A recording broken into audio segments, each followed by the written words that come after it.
Good evening. We're about to call to order the June 21st meeting of the Clayton County Board of Commissioners. Thank you. Tonight, we will have our invocation by Pastor Jason Hand of First Baptist Church of Jonesboro. After the invocation, if you would continue standing for the Pledge of Allegiance. Would everybody please stand? Let's pray. Lord God, we love you, and God, we are so thankful to be here tonight, God. Thank you for a country that we can worship freely in, and God, we just ask that you would guide this meeting tonight. Lord, make every decision be guided by your Holy Spirit, and God, may you just be honored by what goes on here tonight. I pray this in Jesus' name, amen. Amen. I pledge allegiance to the flag of the United States of America and to the republic for which it stands, one nation, under God, indivisible, with liberty and justice for all.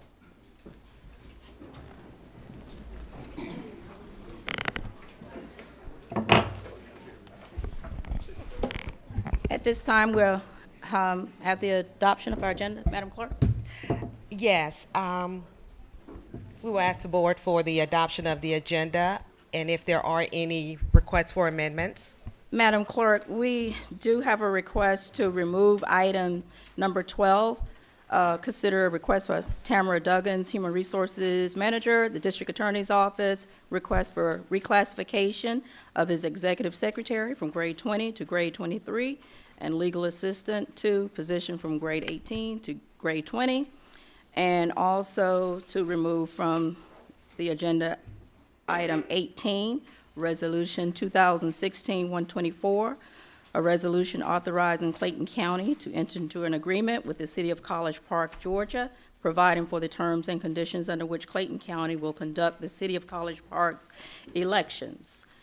Also, we have an addition to the agenda, Resolution 2016-129, which establishes the legal holidays to be observed by the Clayton County government for the periods July 1st, 2016 through June 30th, 2017. And with those changes, may we get a motion from the board to amend the agenda? So move. I'll second that. All in favor? Aye. Aye. Any opposed? It's unanimous with those we have present. Approval of the June 7, 2016 regular business meeting minutes. Oh, I'm sorry. Let's have an adoption. Of the agenda, yes, okay. Adoption of the, we did have an adoption of the Yes. agenda with the, I'm sorry. Okay. Approval of the June 7, 2016 regular business meeting minutes. Well, no, actually, we made that a motion to Adopt the agenda. make those changes to the agenda, so now we will have to actually have a motion to adopt the agenda with those proposed changes. That is correct, Vice Chair. Okay, So- I move that we adopt the agenda with those proposed changes. I'll second it. Thank you. All in favor, aye. Aye. Aye. Any opposed? It's approved, all three. Madam Clerk? Approval of the June 7, 2016 regular business meeting minutes. Madam Vice Chairman, I move that we approve the regular business meeting minutes from June 7, 2016. Second? All in favor, aye. Aye. Any opposed? No opposed. Okay, Madam Clerk, it's been in action. Madam Vice Chair, we do have citizens that have signed up for public comment. Citizens will be given 3 minutes maximum time limit to speak before the Board of Commissioners. Please state your name and county of residency for the record. Speak clearly into the microphone, and speakers should be courteous, respectful, and not make any disparaging remarks or use abusive language when addressing the board. Okay. We will continue from the last board meeting with Ms. Natasha Browner.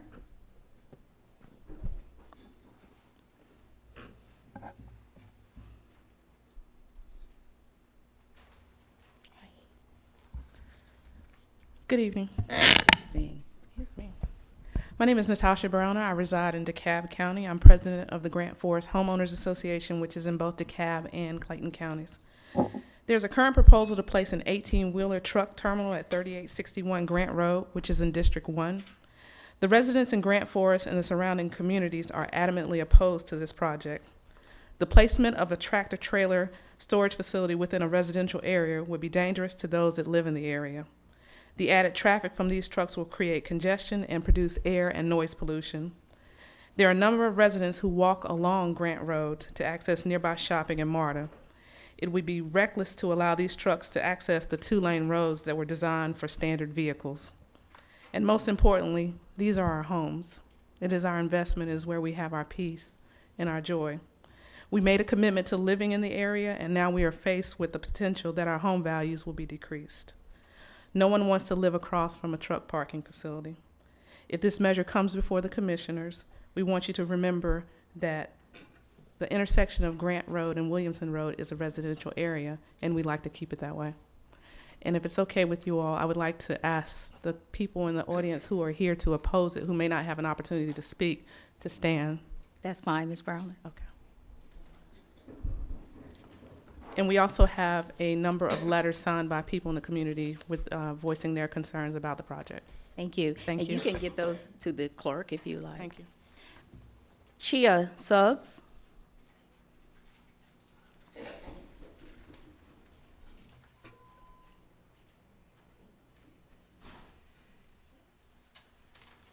Good afternoon. Good afternoon. My name is Kia Suggs. I'm sorry about That's that, okay, Kia. I'm used to it. Okay. And I'm a 911 dispatcher here at the Clayton County 911 Dispatching Center, and here along with my coworkers.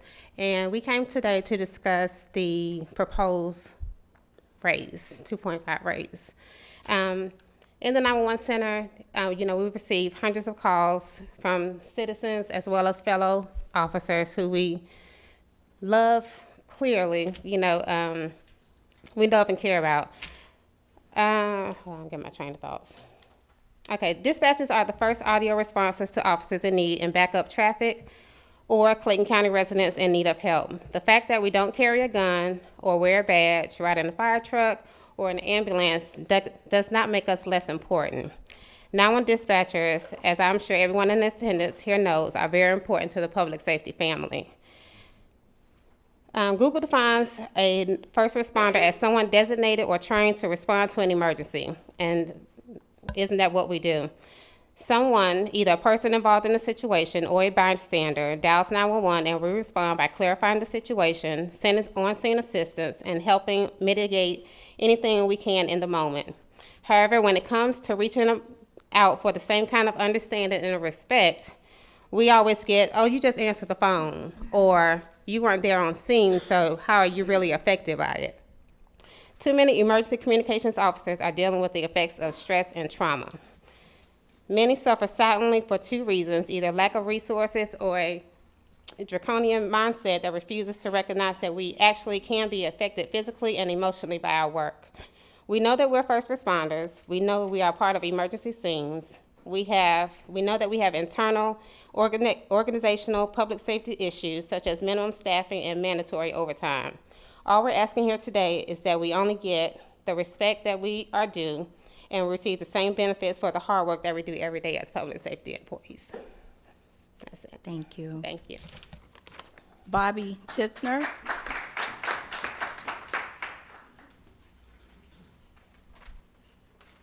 Hello, I'm Bobby Tiffner. I'm a trainer with the 911 department, and I am also here in reference to the 3% across the board, as well additional 2.5% for the public safety officials. We were notified on 6/15/2016 that not 911 employees, that we were not considered. So I just want to say a few things in relation to dispatchers. We're the first and sometimes the last voices heard. We're expected to be the calm during the storm, the person people seek for comfort during the worst time of their lives. September 11th, 2001, in Orlando recently are examples of that. There are recordings that were released yesterday of Orlando.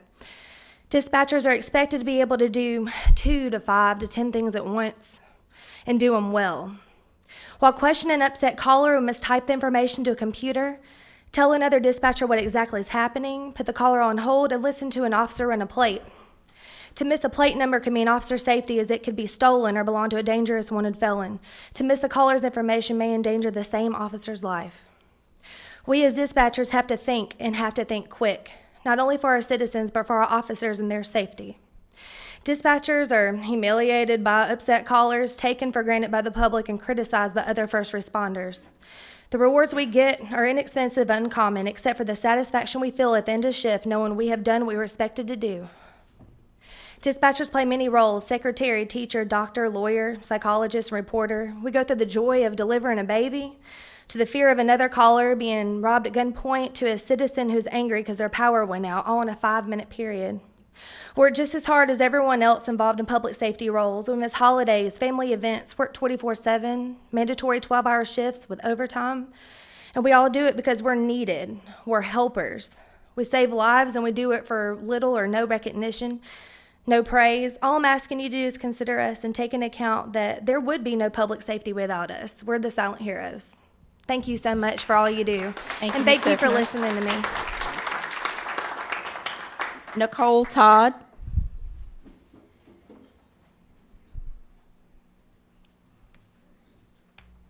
I'm Nicole Todd. I reside in Pike County, but I'm a Clayton County dispatcher. Thank y'all first and foremost for allowing us to speak, for your time and your support thus far. And the original proposal for the budget, which is what we're aiming to talk about, is that it said public safety personnel in the 2.5%. That angered us as we previously stated, we're the first ones to offer assistance. We're the first ones that they call when their lives are in danger, when they need assistance. We're the first ones police officers scream to. We're the first ones the fire department needs. We are the epitome of public safety. Whenever public safety is considered for anything, it should also include the 911 family, because they can't do their job without us. We put our heart and soul into protecting everyone, especially our officers, our fire, and the citizens of Clayton County. So for us to not be included in that percentage, it's a blatant disregard for the sacrifices we've made. Thank you. Thank you. Bethany Wright.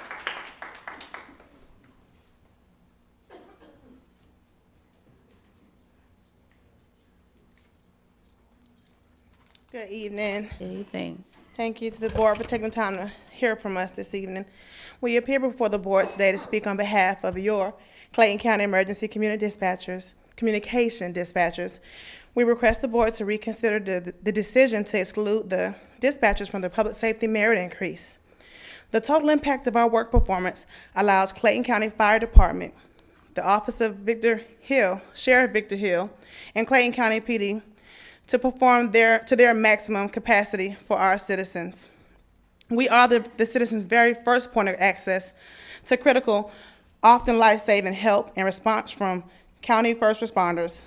It is our timely action that initiates the response to your emergencies. When officers, deputies, and firefighters and paramedics are on scene of a call, it is our actions that provide information and resources to them, helping citizens on the scene. Furthermore, we keep accurate records of where they are and maintain documentation that is used later, sometimes in court and other means, for citizens to recover damages from crimes or from personal injury or harm. The 911 call is the first point for help, and although it's been recently said that we are considered public safety, we just ask for the same considerations when reviewing the recent merit increase. We are responsible for protecting. I know my greatest joy and confidence is taking care of those who serve my citizens firsthand. So we just ask for that same consideration. We are going to continue to take pride in protecting the citizens of our county and just want to be recognized with our brothers and sisters in public safety. So we ask that you consider that, and thank you for all that you do for our county as well. Thank you, Ms. Wright. Deontay Smith.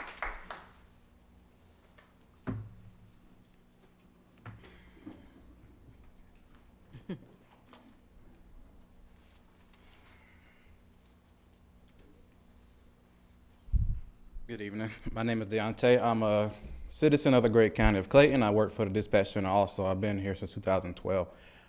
First, I do want to thank you guys for the 3% raise that we are getting. That is greatly appreciated. We haven't seen a raise since 2008. But my question is, why not the rest of the 2.5%? I'm just here to kind of bring home what they were telling you guys earlier as far as the job that we do with assisting with the police officers, the fire department, stuff like that. Not only that, but the citizens. We are there, we're the calm in the storm, we don't deal with the chaos on the scene, but we deal with chaos behind the scene. We get the 100,000 calls. We work at least 12 to 1,500 calls a day. And that's in 24-hour period. That's with 16 people, shorthanded all the way. So the work that we do, I believe it really does calls for the extra 2.5% along with them, with the stress that they have to go on the road and the danger they put their lives in.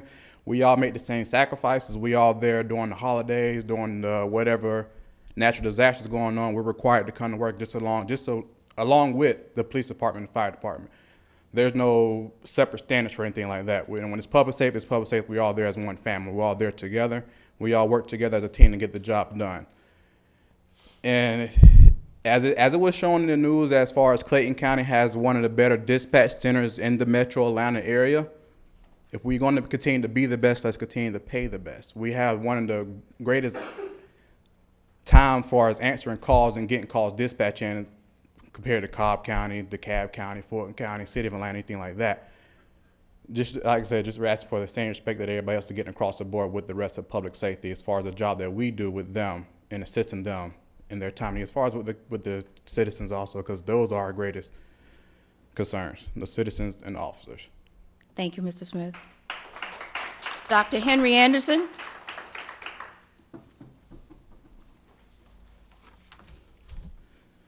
Henry Anderson, unincorporated, Clayton County, Hampton, Georgia. Good afternoon, everyone. Continuing on and giving crime in Clayton County statistics in unincorporated Clayton County, which is under the jurisdiction of the Clayton County Police Department, giving us the statistics, which all five of you have been together as a commission board, 2013, 2014, and 2015. As I stated last meeting, Category 1 burglaries, that was a significant decrease. Category number 2 robberies, that was a slight increase.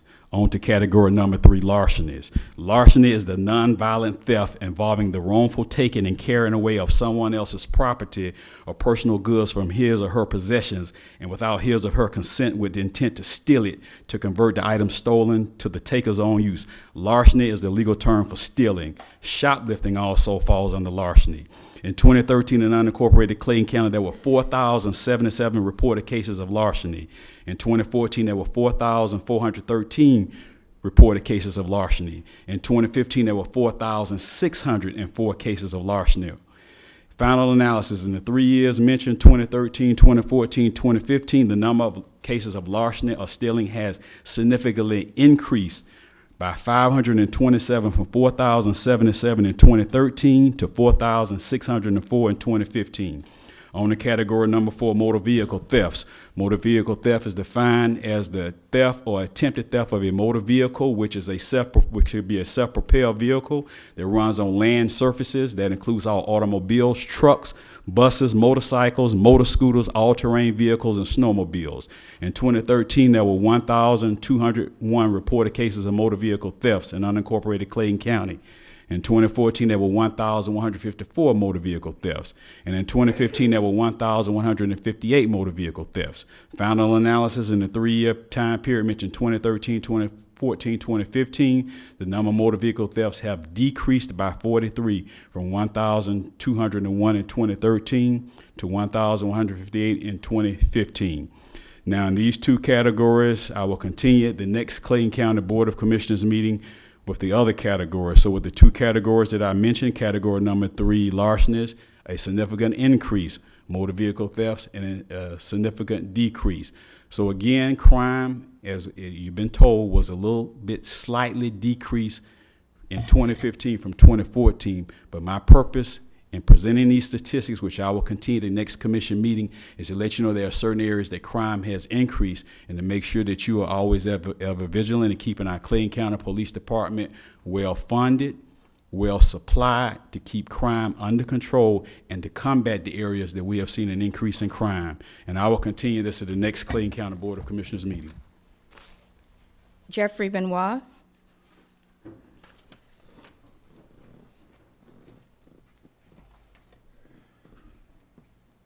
Good evening. Jeffrey Benoit, Clayton County resident, District 1, your district.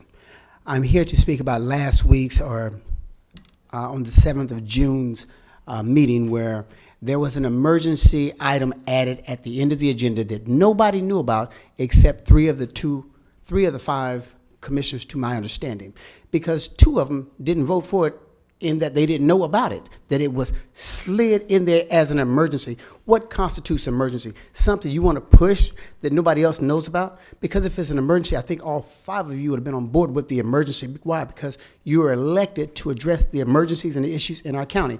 It wasn't an emergency, it was a devised plan. And I don't think that most of these citizens here was here last week when that particular debacle took place. It's not the first time they did this. You did this in 2014 when you hired the COO, and this same individual did the same thing. So when you're using this emergency agenda to get another undercover agenda passed, that is not in favor of what the community or the voters voted you in office for. I know there were some letters going around talking about how we're going to keep you informed and how we are here for you and to protect you and to do these things. But now that particular act has nothing to do with what the citizens have elected you to do. And I'm truly disgusted in that act. These folks here are talking about a raise, but we just gave somebody $3,000 per month for the next 18 months to be an advisor to all of my supervisors of Clayton County. Please stand up if you will, Chief and Mr. Benoit. yeah, I'm talking to them. the board. Well, you know who I'm talking to. But just These address the individuals were hired as your directors, and now they got someone to direct them, or at least to advise them, as if they don't know their job. And this is truly disgusting to sit there and insult them and insult their intelligence about something that they've been hired to do. Now somebody else is going to advise them how to do it. This is wrong. And so I'm saying to this Board of Commissioners, if you folks continue to operate in this, quit telling the community that you are here on their behalf and that you're running to represent them in the community. We are here, and we understand that if you're not at the table, you're on the meet, or you're on the table. If you're not at the meeting, you're on the table. And for that reason, I stay at the meeting so that I'm not on the table. I'm not talking about what I heard. I'm talking about what I experienced. Now, I would best think that we would be better off paying these folks that $3,000 a month that's in there in that 911 center, as opposed to giving to somebody else who's already making $75,000 as a director of the housing authority here in Clayton County.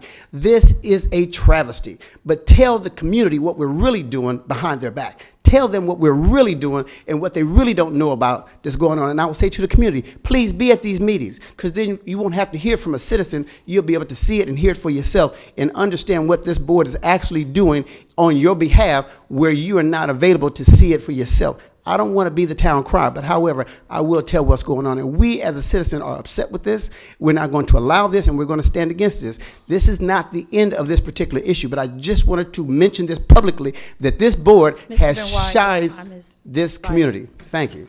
Mr. Timothy Varnell Jefferson.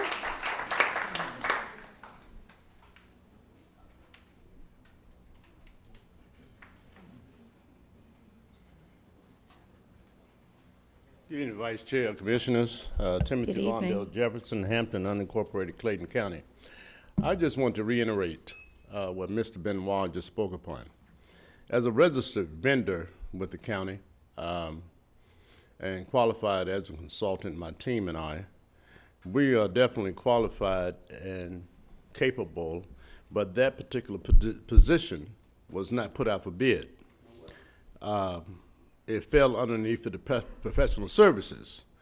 So that means the board, there's a certain handful of people who circumvented the board, you know what I mean, as far as putting it out there for bid. We walk with integrity. On May the 9th, we had a meeting with the COO, the Economic Development Director, the Community Development Director, and the President of the Chamber, because we're trying to walk in the spirit of excellence as we bring in jobs and upscale development to the county. Now, the county has an image problem. When you intentionally circumvent the voters, Wade Starr ran for election against Chairman Turner. He was defeated. 1 week later, he was given $54,000 for an 18-month contract. In my mind, it's hard to prove, but the sunshine laws were violated. We are looking at it a little bit further. But moving forward, as you make your decisions in politics, always remember there are other things going on behind the scenes, and that you guys' decision really affect what we are trying to do behind the scenes to bring jobs and bring the spirit of excellence to Clayton County. So circumventing and calling that an emergency agenda, my message was really going to be addressed to Commissioner Edmondson, because there was $50,000 renovation of this particular facility that he thought was wasteful, but now we're spending $54,000 to a person who does not have to answer to anybody. And we have directors that we're paying six figures to who are highly qualified. What is he consulting on? I think that we need to revisit that issue. It doesn't smell good. It makes the county look bad. And as the 911 operators are saying, they work hard. We're talking about 2.5% raise. At the end of the day, just to hand somebody $54,000 unsolicited bid is just unethical. That's all I have to say. Thank you. Thank you, Mr. Jefferson. Byron Johnson.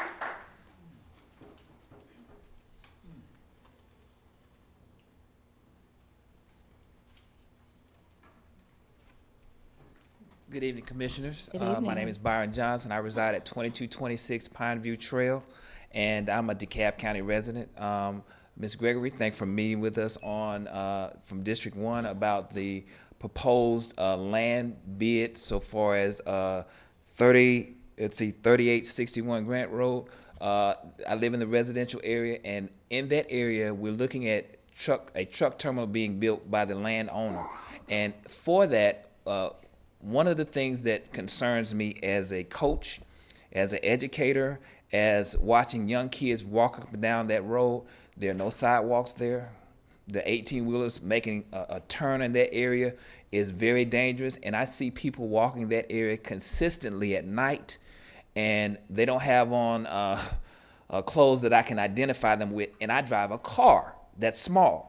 So my concern is for the residents of that area, as well as for the landowners in that area who have residential homes. We know that technically, if that particular terminal is allowed to be built, that the residential homes are going to go down, and the people are going to end up leaving the area as a result of that particular truck terminal being built. So we ask that you would consider that when you have to make a decision as it relates to allowing this person to build a truck terminal. We don't know if it's been put in for application or not, but we want you to consider it because that particular area is going to be a dangerous area for our kids and for residents to walk up and down Grant Road.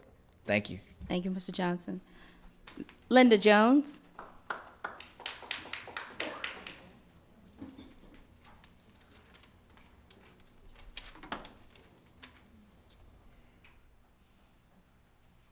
Good evening. Good evening, Ms. Jones. My name is Linda Jones. I live in DeKalb County, but I also live in Clayton, DeKalb, because the community that I live in is a connected community.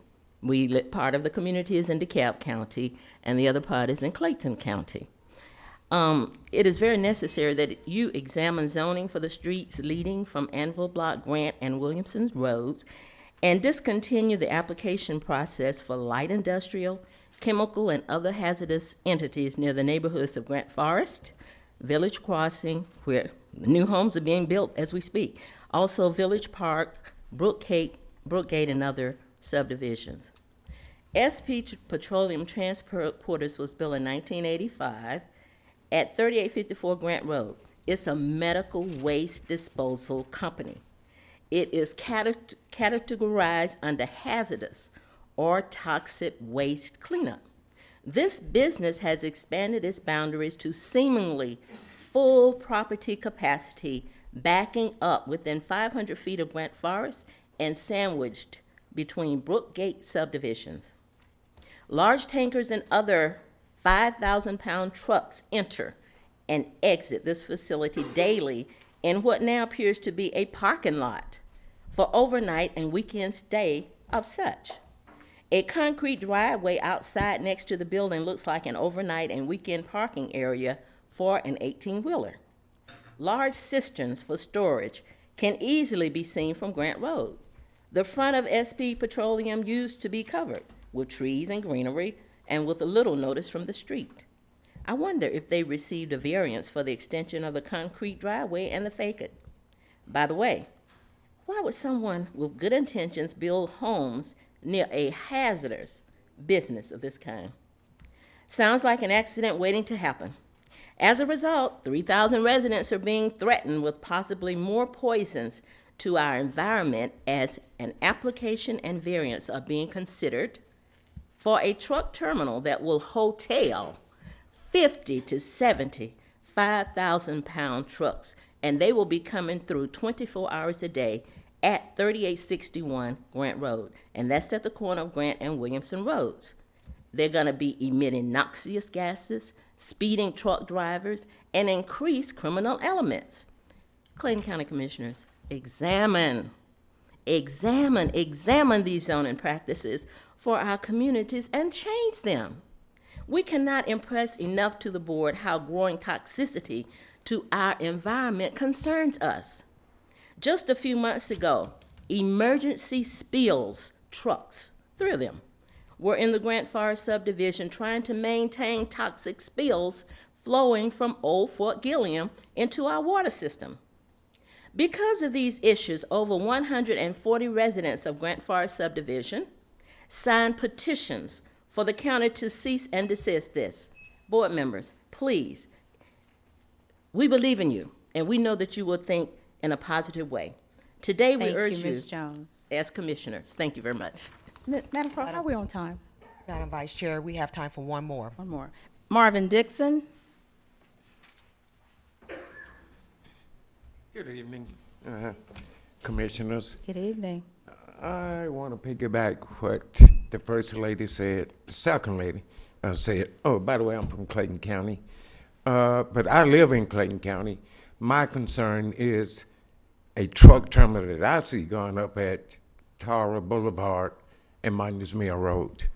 I'm very concerned about that.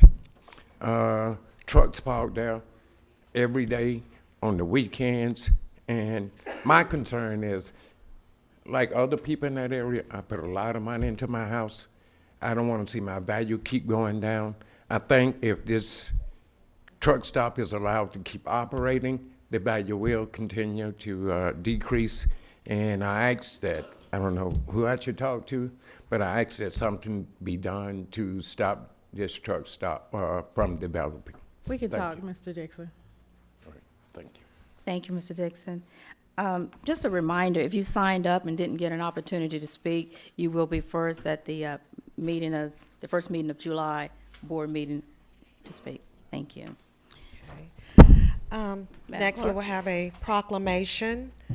The board will be presenting a proclamation whereby Clayton County observes July 2016 as National Park and Recreation Month. With the interim Parks and Recreation Director, Mr. Troy Hodges, as well as any staff members, please come forward at this time.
Still too short for it. You want to switch?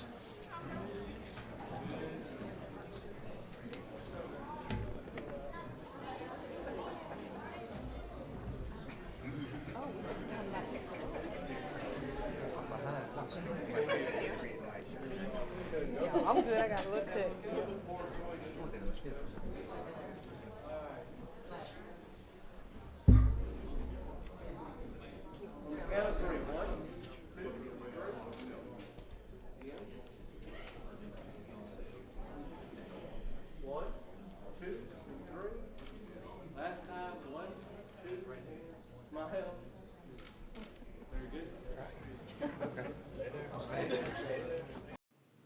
And the proclamation reads, Clayton County observes July 2016 as National Park and Recreation Month. Whereas, parks and recreation programs are an integral part of communities throughout this country, including Clayton County, Georgia. And whereas, our parks and recreation are vitally important to establishing and maintaining the quality of life in our communities, ensuring the health of all citizens, and contributing to the economic and environmental well-being of a community and region. And whereas, parks and recreation programs build healthy, active communities that aid in the prevention of chronic disease, provide therapeutic recreation services for those who are mentally or physically disabled, and also improve the mental and emotional health of all citizens. And whereas, parks and recreation programs increase a community's economic prosperity through increased property values, expansion of the local tax base, increased tourism, the attraction and retention of businesses, and crime reduction. And whereas, parks and natural recreation areas improve water quality, protect groundwater, prevent flooding, improve the quality of air we breathe, provide vegetative buffers to development, and produce habitat for wildlife. And whereas, our parks and national recreation areas ensure the ecological beauty of our community and provide a place for children and adults to connect with nature and recreate outdoors. And whereas, the Clayton County Board of Commissioners observe the month of July as Park and Recreation Month and recognize the benefits derived from parks and recreation resources. Now, therefore, I, Jeffrey E. Turner, Chairman, on behalf of the Clayton County Board of Commissioners, do hereby proclaim July 2016 as Park and Recreation Month in Clayton County, Georgia. I encourage all citizens to join me in this recognition and celebration by taking part in the many activities and programs that are offered through our Parks and Recreation Department. In witness thereof, I have hereunto set my hand and caused the seal of Clayton County, Georgia, to be affixed this 21st day of June in the year 2016. Jeffrey E. Turner, Chairman.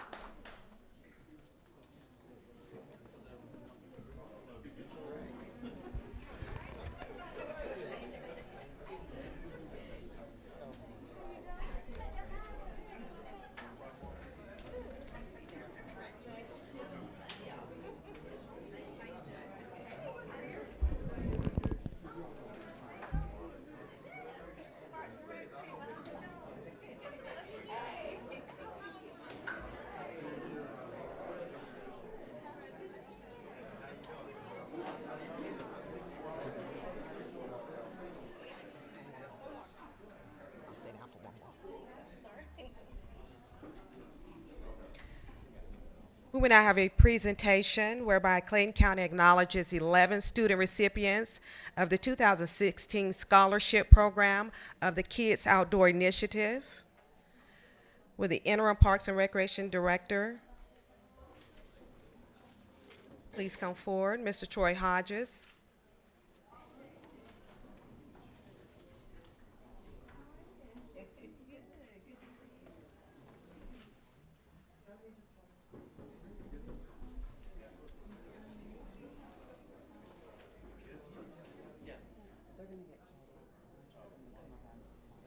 Should I be here now or not?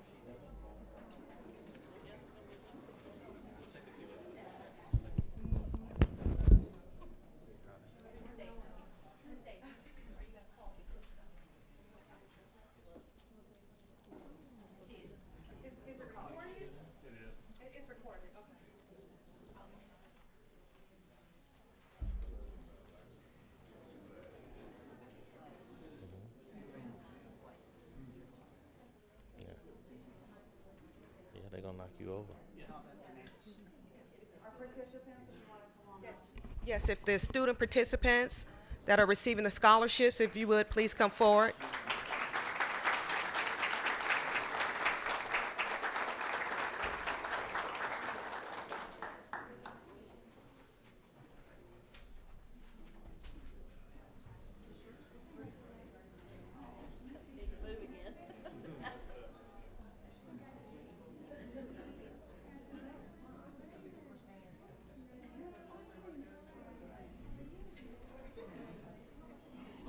All right, young fellas.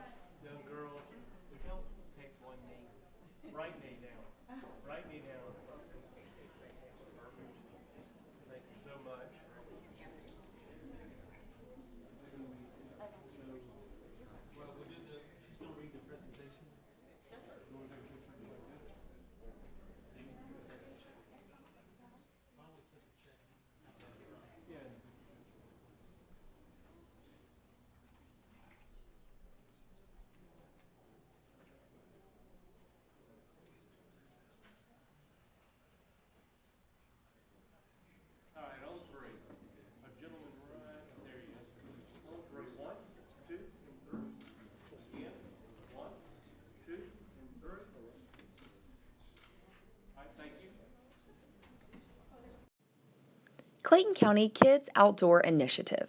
For the 7th consecutive year, Clayton County Parks and Recreation will chaperone Clayton County Middle School students on a 3-day trip to a Georgia 4-H camp.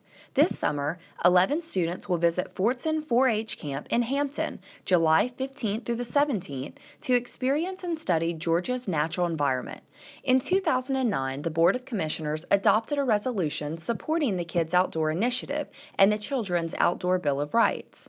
This Bill of Rights recommends that every child by the age of 14 should have an opportunity to experience a list of 10 distinct outdoor activities, such as exploring nature, camping under the stars, following a trail, or playing on a team. The 7th and 8th grade students participating in this year's trip, courtesy of a scholarship provided from proceeds of the Lake Spivey Road Race, as well as the Lake Spivey Golf Tournament, were chosen by submitting a 250-word essay describing the outdoor activity they wish to participate in, out of the 10 activities named in the Outdoor Bill of Rights. The winners of the 2016 competition are Chantrell Michelle Bradford from Sequoia Middle School, Cameron Burnley, Unidos Dual Language Charter School, Keyshawn Coley, Point South Middle School, Fiona Cox, Paragon Academy, Elijah Dixon, Lovejoy Middle School, Kimora Eubanks, Sequoia Middle School, Michael Lane, Lovejoy Middle School, Marcus Moses, Rex Middle School, Shaquila Patterson, Point South Middle School, Mariah A. Sutton, M.D. Roberts, and Gladys T. Waits from Eddie White Academy.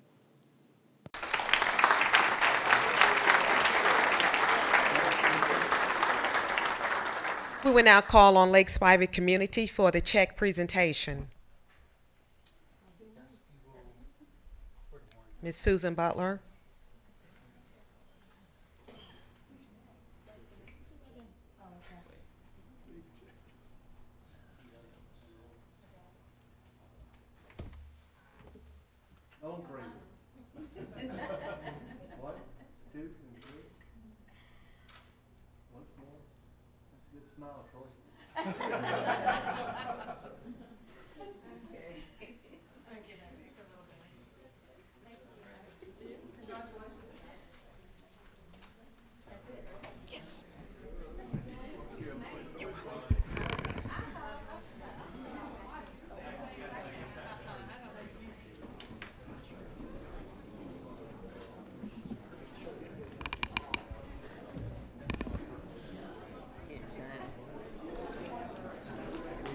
Madam Clerk, continue our presentations. The board will now hear a presentation by Interim Information Technology Director, Mr. Jason Brookings, on the county's new Citizen Engagement app.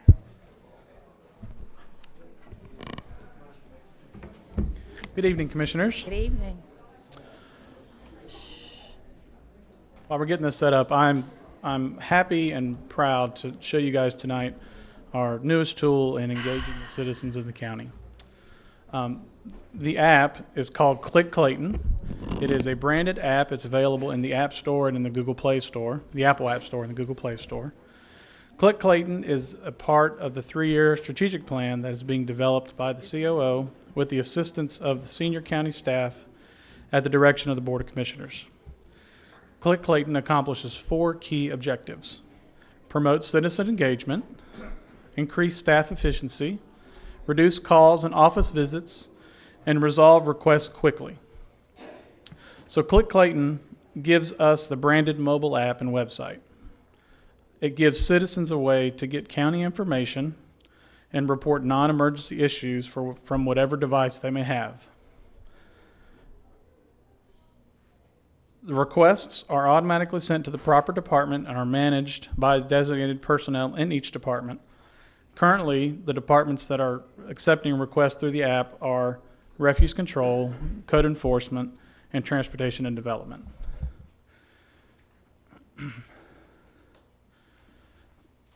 The common issues that can be reported are basketball goals, dead animal pickup, dead tree and limbs, guardrail repair, right-of-way issues, whether it's high grass, illegal dumping, litter, or tree limbs in the road, off-road parking and storage, portable goal storage, overgrown grass and weeds, potholes, prohibited parking in the front yard, residential parking, sidewalk repair, and you can report trash at MARTA stops.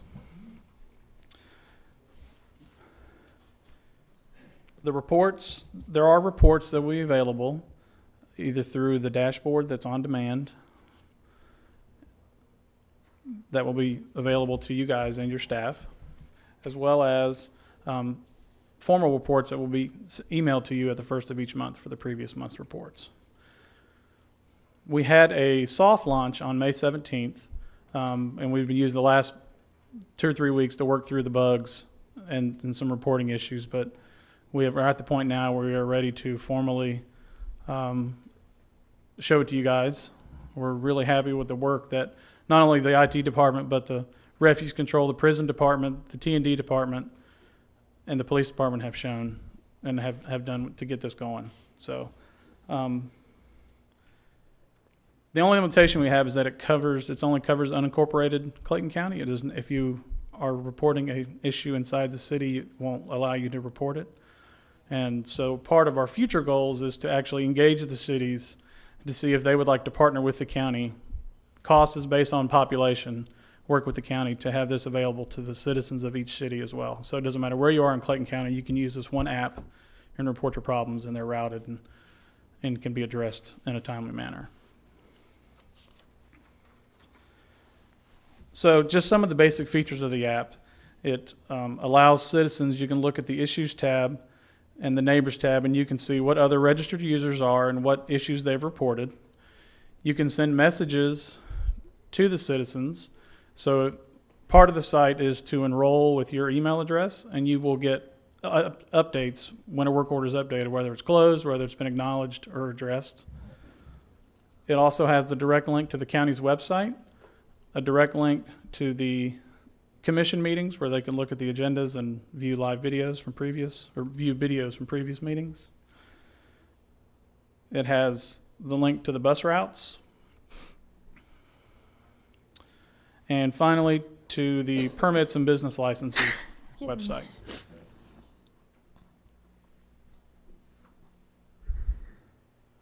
So some of our next steps that we're looking at doing now is we're looking at adding additional departments.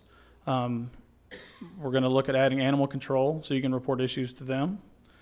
And we've even talked about with buildings and maintenance, mosquito spraying, and citizens, any services that we would normally give the citizens ultimately will be available through this app to be able to report issues or make requests. We're also looking at expanding the app for use by internal employees to report internal issues, whether it's through refuse control.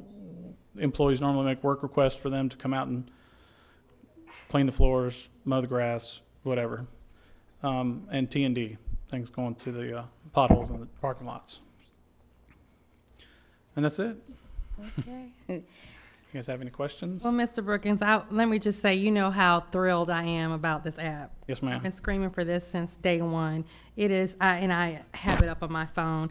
It is very interactive. I see a whole lot of pictures of people posting that they have issues with dumping, and I see that you guys have a way for it to be acknowledged and taken care of. It is perfect for what we need to do. So thank you so much to you and your team for creating this, and it makes it efficient for the community to communicate with the county about issues that we see. Thank you. Yeah, when does it start? It's live now. You can go into the Google App Store, or you can go into the And Apple it's free. App Store and just search for Click Clayton, and it'll pull up, and you can download it, and you can start reporting things right now. All right, thank you. Great. We'll Thank share you. the work. Madam Clerk? In the last presentation, Community Choices, as presented by Mr. Sidney Dowse, Atlanta Regional Commission.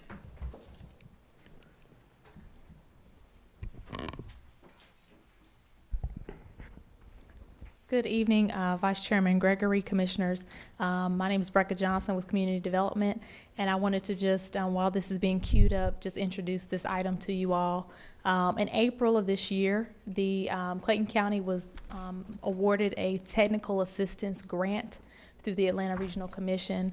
And what their team does is they help to provide implementation recommendations for what we'd like to see happen in our community. For this particular project, the Atlanta Regional Commission will be assisting us with providing some land use and zoning recommendations for the Mountain View area, which is within Aerotropolis, which you all have been supportive of, and also very close to the airport. We're looking to see ways that we can bolster this area for air cargo and the different types of industries that the Aerotropolis plan calls for. So I'd just like to introduce Sidney Dowse with Atlanta Regional Commission. He's going to do a short presentation for you all tonight.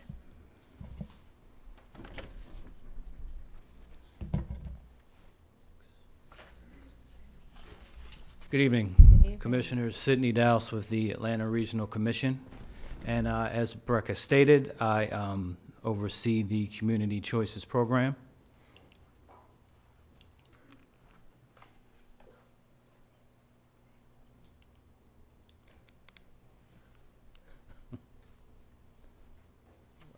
Press down.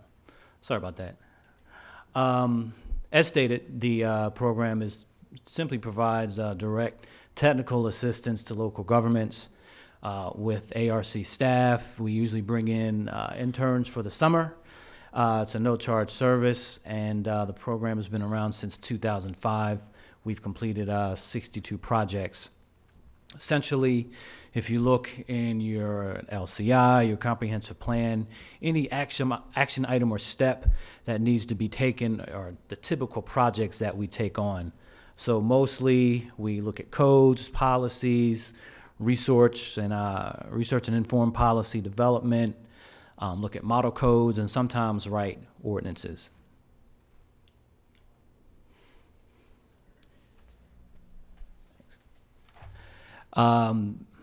This project will look at Mountain View.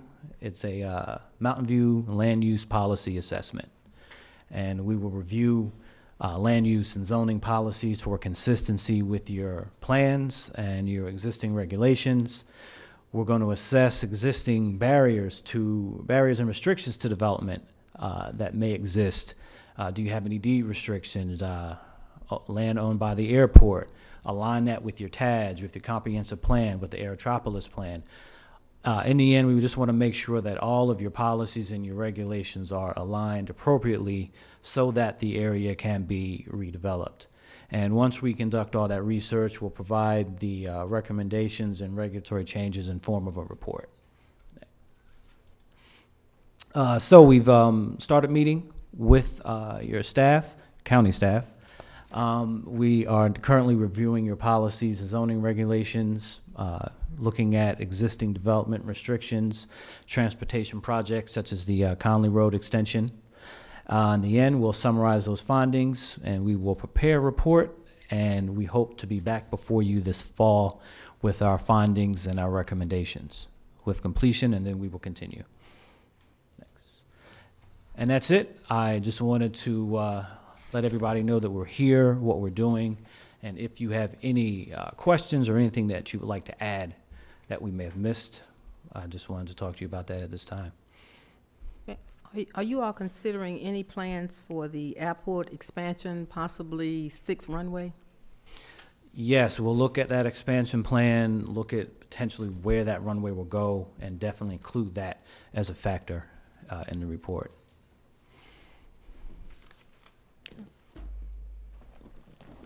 I don't have any questions. Thank you. Neither do I. Thank you. Thank you. Madam Clerk. The board will consider requests of Deborah Brewer, Director of Central Services. Does anyone have any like to take separately, or? I'm going to have questions, but we don't have to take them Sure. separately. Okay, if you just take them all at one Good time. evening. Central Services has 8 items.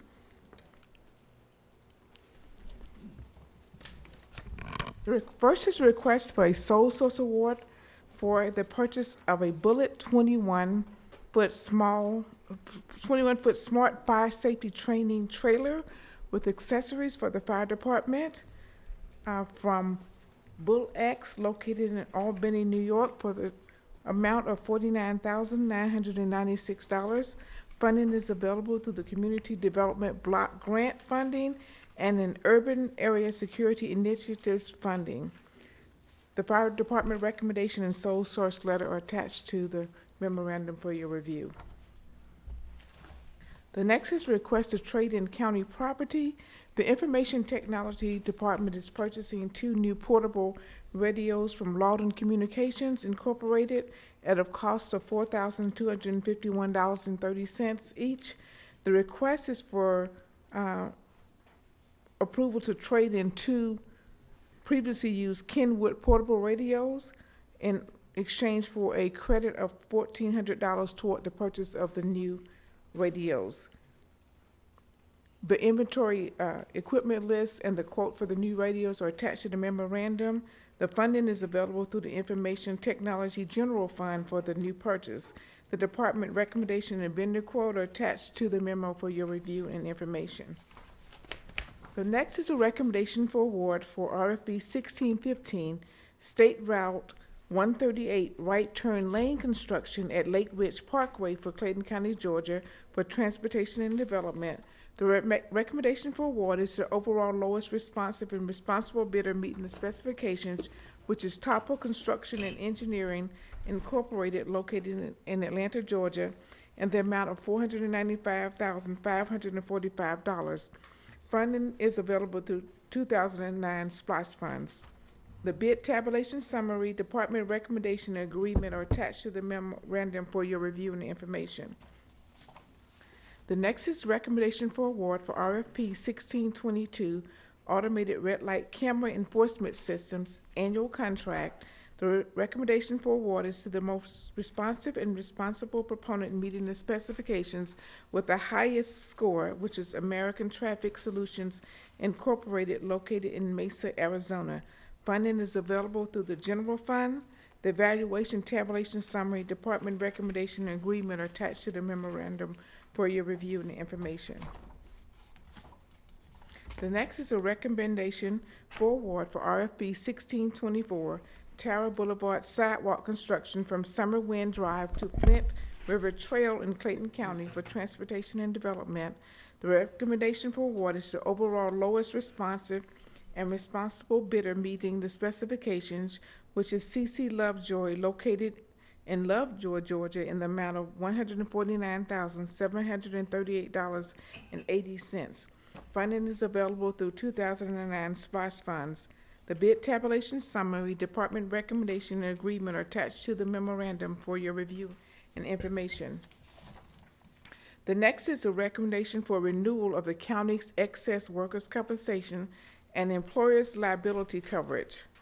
The recommendation is to renew through Edwidge Partners Insurance Center, EPIC Insurance Brokers, utilizing Midwest Employers Casualty Company with a premium of $190,495 for a period of July 1st, 2016 through July 1st, 2017. The workers' compensation insurance provides the county with the insurance coverage in the event of a workers' compensation claim that exceeds $600,000 for fire and law enforcement employees and $500,000 for all other employees. Funding is available through the county's workers' compensation fund. The next is a recommendation for renewal of the employment practices liability coverage for the period of July 1st, 2016 through July 1st, 2017 through Edwidge Partners Insurance Center, EPIC Insurance Brokers, utilizing QBE Insurance Company with a premium of $325,063.44. The Employment Practices Liability Insurance provides the county with insurance coverage for claims against the county alleging discrimination, sexual harassment, or wrongful termination by employees, former employees, or applicants for employment. The funding is available through the county's general fund. The final is the recommendation for renewal of an annual contract, RFP 1408, Deferred Compensation Prosecution Programs for Clayton County. This is a multiple award. The first being with Clayton County Community Service Board, located in Jonesboro, Georgia, and the second to the Road to Recovery located in Atlanta, Georgia. There are no remaining renewals on this contract and it was approved by the Board of Commissioners on May 20th, 2014. The department and vendor renewal acceptances and amendments to the agreements are attached to the memorandum for your review and information. The request is for you to approve the recommendations, authorize the chairman or his designee to execute all necessary documents to accomplish the intent of the contracts, and authorize the chief financial officer to amend the budget accordingly. Okay. Is there a motion on the items as presented by our Director of Central Services? So move. Is there a second? I'll second that.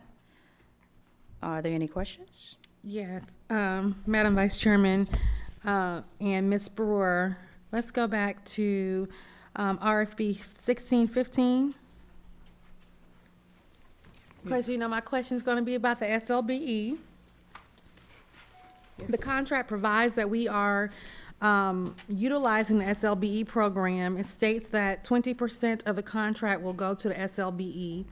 I've gone through, I guess, 100 and something, several hundred page documents, and maybe it's just not legible, but I don't see where the SLBE was selected. Is there SLBE on this project? Yes, there is a SLBE, a subcontractor that Topo Construction will use in the amount of 20.64%. Who is it? And can you reference that? Can you reference that for me? Yes, it should be included in the documents. I saw the documentation for the SLBEs, like the people that they were considering. I didn't see where and who was selected. But if you're representing that we have met the requirement, yes, I'm fine with that. They have met the requirements at that 20.64%. Then my other question is probably going to be a Mr. Martarco question along with you about the scope of work and our assurance that they're not going to exceed what they have advised us they're requesting in funding. I note that there is a slight difference in what the cost the next the next lowest bidder gave to us. So my concern is what prevents them from going over what is ultimately bidded here? Do we foresee the scope of work changing based on what we need? The scope of work right now, before they get started, I mean, is what they bid on. Excuse me. If they uncover something underground that needs to be excavated, then the scope might change a little bit. But excuse me, the quantities associated in the bid is what we expect them to do. So wherever their SLBE percentages, whatever the contractor's expertise is should be what they should be able to deliver. Right. I'm not talking about the SLBE. I'm talking about this particular company, Topical Construction and Engineering. Their bid was the lowest responsive bidder, and that's how they were selected, including their compliance with our SLBE participation. The next lowest responsive bidder is there's only a difference of $72,000. So traditionally, when we have bids like this, we get change of scope or new something they discovered. Is there a possibility that there's a foreseeable change that will make their bid higher than the next lowest bidder? At this point, no. I mean, the plans of what were bid is what reasonably we expect. Now, we don't survey every inch of the area that's being constructed. That's unfeasible. So when we get out there during construction and the ground is disturbed, that's when you reveal unknowns. We don't anticipate anything. That's how the engineer drew up the project.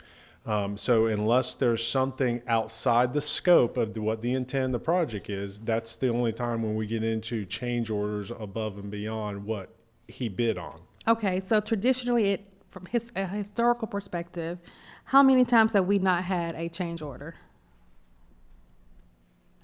Percentage-wise, I know you can't give me numbers. Is it more likely than not there's going to be a change order based on history? No. most of the projects we put out and we construct are within the budgeted scope. Okay. I'm just used to seeing change orders on this end. I just want to make sure that we are making sure these people who bid on these projects are staying within what they've said the cost is going to be. That's it. Change orders with costs you will see because you have to approve the We additional do, costs. and we see those. Okay. So. All right, that's my question and my concern, and my soapbox that I'll get off of. Are there any other questions about any other items? That's it. Okay. All in favor of those items presented by Ms. Brewer, let it be known by aye. Aye. No opposed. Madam Clerk? The board will now consider requests of Ramona Bivens, Chief Financial Officer.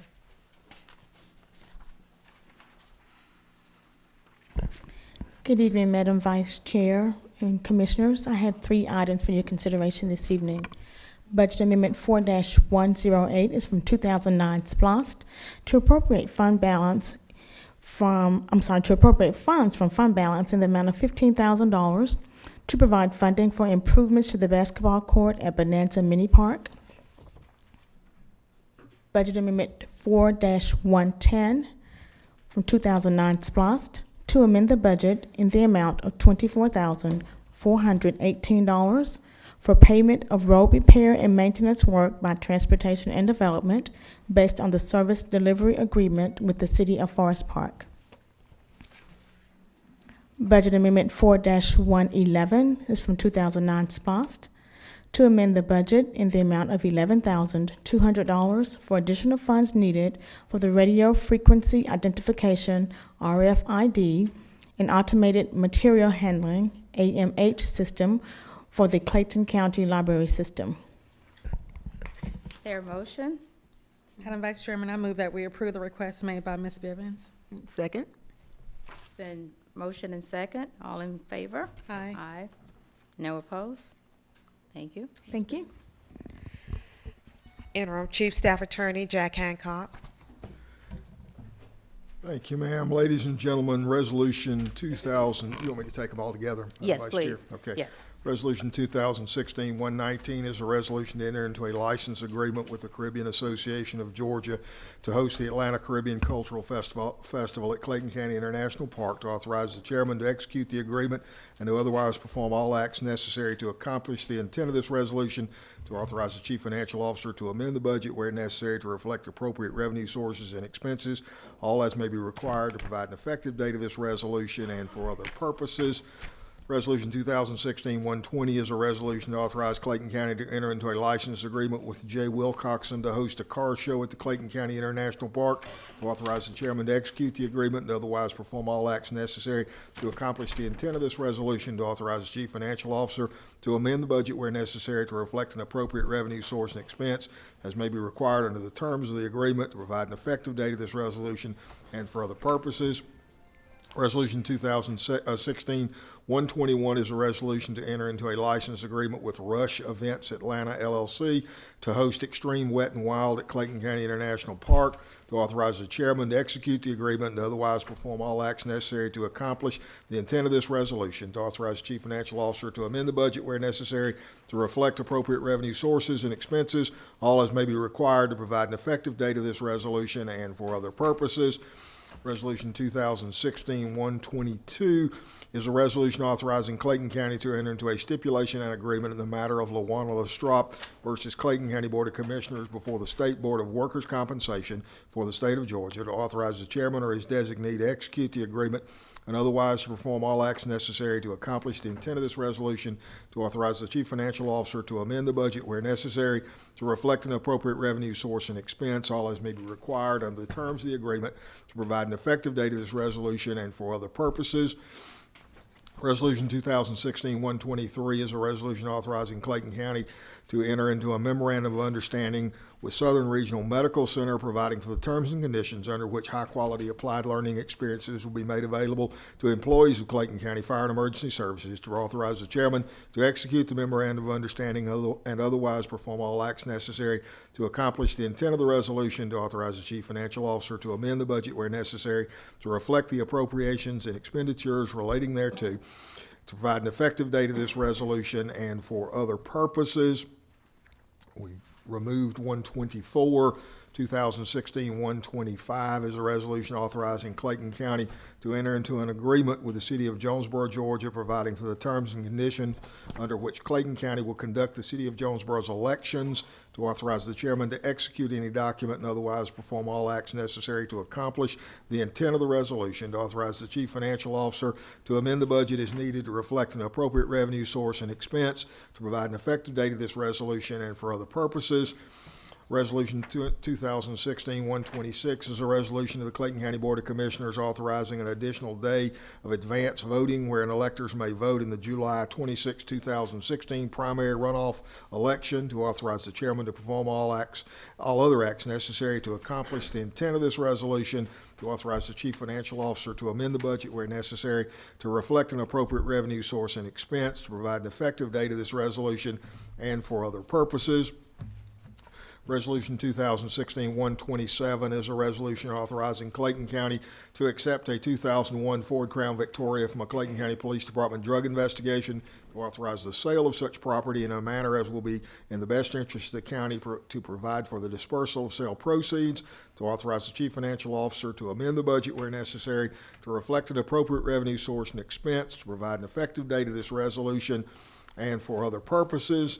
Resolution 2016-128 is a resolution authorizing Clayton County to enter into an agreement with the Collaborative Firm LLC, providing for the terms and conditions under which planning services will be rendered to the county, to authorize the chairman to execute the agreement to perform all acts necessary to accomplish the intent of the resolution, to authorize the chief financial officer to amend the budget where necessary to reflect an appropriate revenue source and expense, all as may be required under the terms of the agreement, to provide an effective date of this resolution and for other purposes. And Resolution 2016-129, which is the resolution that you added, and if I might, Madam Vice Chair, for the record, state that the reason that this is an emergency is that the existing resolution expires June 30th. You will not meet again before the July the 4th holiday. So in order for that to take effect, this will have to be acted upon at this meeting. And that resolution provides for the establishment of the legal holidays to be observed by the government of Clayton County during the period of July 1st, 2016 through June 30th, 2017, to request that all elected officials of Clayton County observe such legal holidays, to provide for the observance of a personal holiday to be selected by each county employee, to repeal conflicting resolutions, to provide an effective date of this resolution, and for other purposes. Thank you, Mr. Hancock. Is there a motion on those items as presented by Attorney Hancock? Yes, so move. I'll second it. It's been motion and second. All in favor? Aye. I have a question. I'm sorry, but, pardon me? Do you have questions on any of the items? I Yes, ma'am. apologize. A slight question, it's an HR question for Resolution 2016-129 about the holidays. Just a notation, we have Christmas Eve on December 27th. Is the intent for us to have Christmas, to give 2 days off for Christmas? And we're just calling it Christmas Eve, even though Yeah. it's the day after Christmas, or December 27th? Yeah, so we have to. And on that same topic, we have New Year's Day, Monday, January 2nd, 2016. I believe that should be 2017, along with the next three. Martin Luther King Jr.'s birthday and Memorial Day all should be 2017. I believe you are correct. I would suggest that someone offer an amendment to Resolution 2016-129 to correct the date of the last three, New Year's Day, Martin Luther King Jr. Day, and Memorial Day from 2016 to 2017. Okay, I offer an amendment to make the change of New Year's Day to January 2nd, 2017, Martin Luther King Jr. birthday, January 16, 2017, and Memorial Day, Monday, May 29th, 2017. Is there a second? I'll second that. I also want to make an addition to that, to amend the language, just so that we can just say Christmas break for December 26 and 27, instead of calling it Christmas Eve, and it's really not. But Is that offered as a motion, or? It's offered as an amendment to your motion. Okay. A second. If you accept it, I you're good, accept and then it, you get a yes. second, and we'll be Okay. great. Yeah. Are there any other questions regarding those items? All right, all in favor, let it be known by the sign of aye. Aye. Aye. Thank you very much. Now you need to vote on all of them, I think. That technically made was just a a vote on the On amendment. all the items, okay? All right, now we'll take a vote on all those items as presented by Attorney Hancock. May I have a motion, please? We did. Have We a just motion. have a motion and Have a second. motion and second. All in Yes, ma'am. favor, please let it be known by saying aye. Aye. Aye. No opposed. Thank you. Thank you, ma'am. In addition, ladies, we have an order for remission. It's a remission of $3,225 of a bond that had previously been forfeited to anytime bail bond surety, which would require your approval. Okay, may I have a motion on that, please? I move that we accept the remission. Yes, Second. All right. Are there any questions regarding this item? All in favor, let it be known by saying aye. Aye. No opposed. And we need the short executive session for litigation matters, please. Thank you. Madam Clerk. Item number 24 and 25 are appointments to the Code Enforcement Board. The first is to fill the expiring term of Betty Cleve. The term is for 3 years, expiring on July 16, 2019. This is a full board appointment. Are there any nominations? Let me ask a question. I want to ask a question about the Code Enforcement Board. Attorney Major Green, I know you're very, very familiar with that board. What is Ms. Cleve? I know she's been up there forever. Is she willing to, does she want to come off? Is she active or she's? What's her Mr. Chair status? and Commissioners, I've not talked to Ms. Cleves. I don't know. I wish I could answer your question, but I don't know the answer to it. Do you know if she's been active? Commissioner, I don't represent the county at that board anymore, so I Oh, don't know. I'm sorry. Okay. Okay, The I law department apologize. represents. She is. She's active and she's the current chair of the board. I thought she was, okay. With that, I'd like to offer a motion to allow Ms. Cleve to continue serving in that role on the Code Enforcement Board. Second. I have a question. Yeah, go on, yes, please. Miss Maddie Welch is listed as a chairperson. That's not correct. Okay. Okay, All right. all right, it's been motion and second, all in favor? Let it be Aye. known. Aye. Okay, thank you. Madam Vice Chairman, I'll move on behalf of Chairman Turner to reappoint Clea Etheridge as well. Okay, may I have a second on that, please? Second. All right, it's been motion and second, all in favor? Aye. It passes up. Ms. Davis, Okay. all in favor? The next two are appointments to the Veterans Advisory Board. The term is for 4 years, expiring on June 6, 2020. Vice Chairman? I apologize. I don't want to be the one to hold this up. I did have someone, and he called and said, I just need to find out more about it. So allow me more time, please. I'm not ready. Thank you. And the next is Commissioner Hambrick. Yes, I would like to appoint Clarence Burno. Burno? Yes, Burno.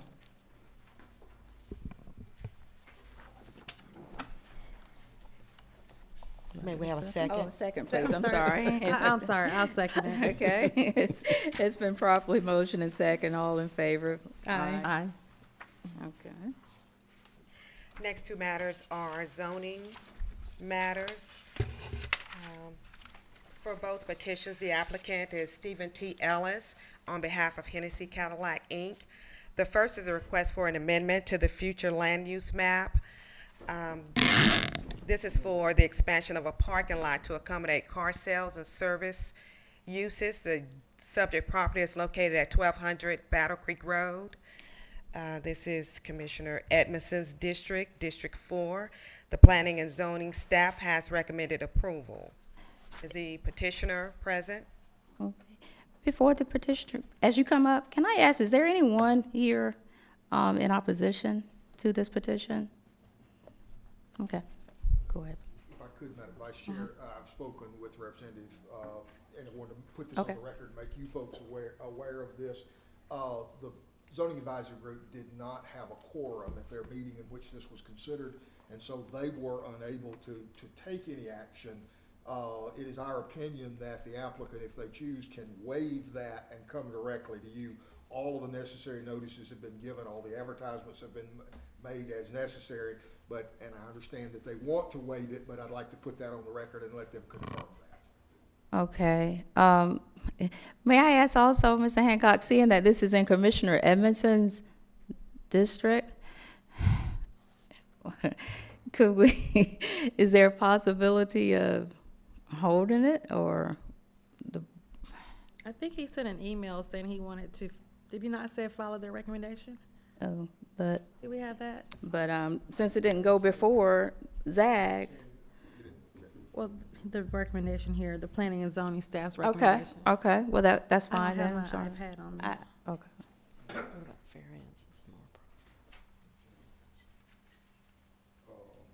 Did you get an email from Commissioner Edmondson?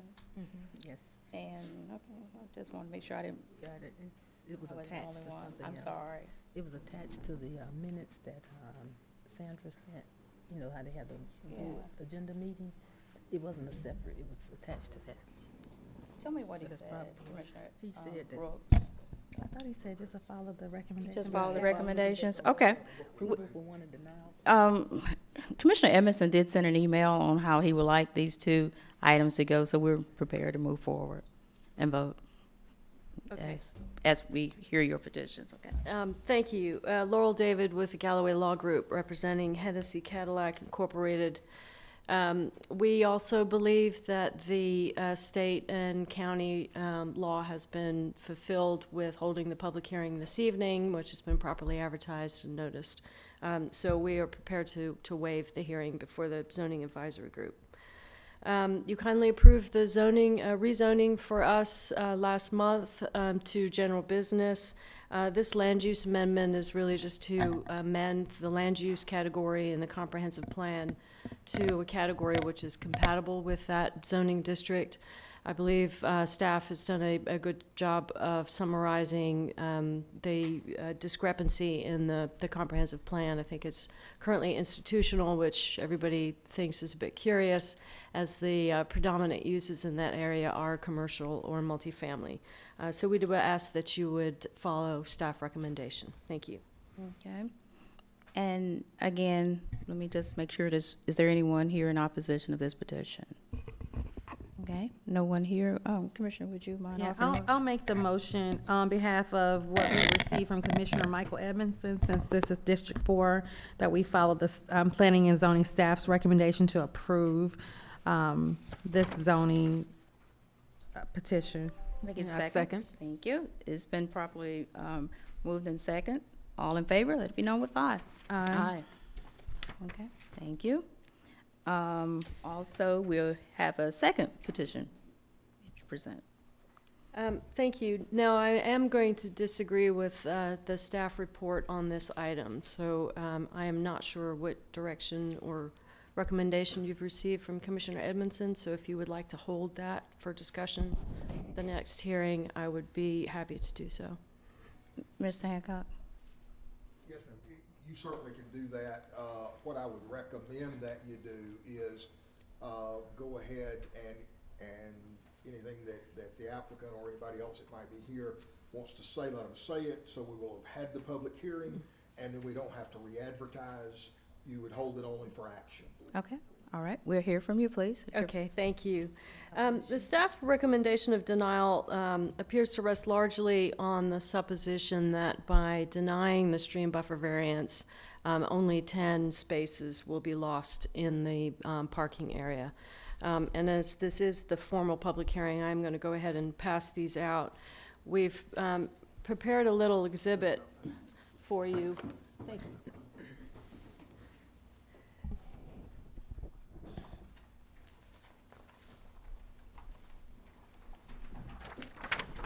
And In fact, the loss of the stream buffer variance will have a much greater effect on this property. So if you look at the first page, this is our original submission for both the rezoning and the variance application.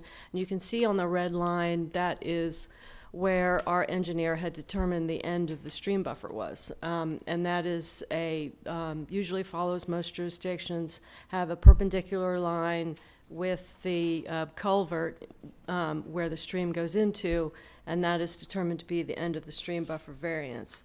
However, if you look on page 2, you'll see that when we met with staff at the technical review committee, they determined that the stream had a jog in it, and you can see it takes a rather curlicue route before it hits the culvert there. As a result of that, the stream buffer was being measured differently than we had originally thought. And the hashed areas are the areas that are the encroachment that we are asking for forgiveness for. But in order to accommodate this change, just to accommodate that stream buffer encroachment, we had already had to change the configuration of the site plan with a loss of 27 parking spaces, from 629 down to 602. You'll also see on the page 2, the blue arrows indicate the main transportation route of both cars and trucks that will be leaving the detailing and office area in order to go around the back of the Hennessy dealership. Obviously, it is our express wish that we keep these cars off the public thoroughfares and so as not to increase traffic for county citizens. That blue line you can see goes straight through that hashed area where the stream buffer is. So in order for us to avoid that area altogether, you'll see to the left of that stream buffer encroachment is a line in the little circle. It says 58 in that circle. That is actually representing 58 parking spaces which would be lost because we would have to take them out in order to provide a route around the stream buffer. So as I say, the loss of the stream buffer variance actually does have a significant effect on the effectiveness of this property, and we believe that we meet the criteria given the topography and the shape of the property, and we would ask for your support. Thank you. Thank you. Is there anyone in opposition of this particular petition? No one? Okay, thank you. If there's no other business, this concludes our meeting. I'd like to have a motion to go into executive session for litigation and, I'm sorry. Gotcha. Apologize, thought we were just doing it. Okay, let me have a motion first to defer that petition till the next. Excuse me, Madam Vice Chair. Yes, that's the third Tuesday of next month. Third Tuesday next I believe month? that's July 19th. Is that the?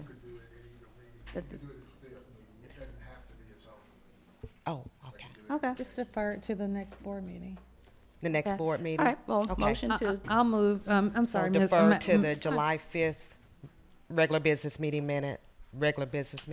Madam Vice Chairman, I move that we defer this particular petition to the next business meeting. is there a second? Meeting. All right, all in favor? Let it be known by stating aye. Aye. Okay, that's it. All right. So that concludes our regular business meeting. Now we do have an executive session for litigation and just litigation. Okay, so may I have a motion to go into executive session, please? Madam Vice Chairman, I move that we go into executive session. Second. Thank you. It's been properly motioned second. All right, we are adjourned.